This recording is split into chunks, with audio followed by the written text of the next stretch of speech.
Hello everyone, this is a quick tutorial on how to use the Princh app on your iPhone. In this case, I have a document that I've attached to an email that I want to print. So I open up the document, I click on the share button, scroll down, I see print with Princh, and now it's ready to print. So I will go back to my home page. I will click on the Princh app. And the first thing I do is select a printer. And in this case, because it's such a colorful piece, I want to print it in colors. So I'm just going to put in the ID for the lower level color printer.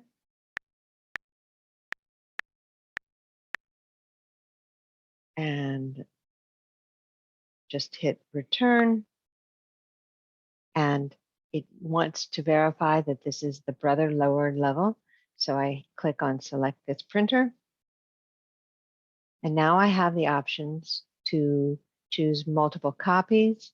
If I had multiple pages, I could select arrange. I also can choose to print on both sides or not, and print in color. Right now it's turned off, and you can see the cost of the page is 15 cents for black and white. So now I hit yes, and the cost has gone up to 25 cents. Now, if I want to make sure that everything is just as I would like it, I can click on the preview, and yes, it looks great. So now I click on back, and I send it to the printer.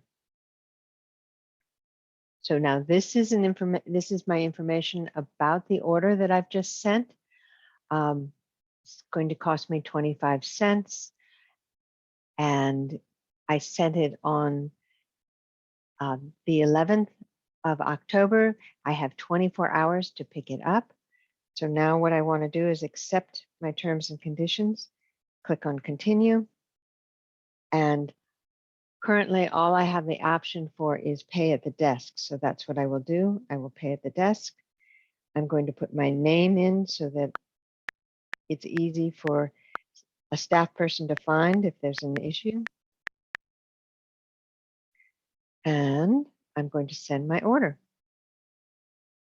Now, don't forget to write down the security code because you will need it after you've paid at the desk. You will need it to punch it into the tablet by the computer, by the printer, excuse me, and then it will print your order. So that's how you print with the Princh app on an iPhone. Very easy. Thank you.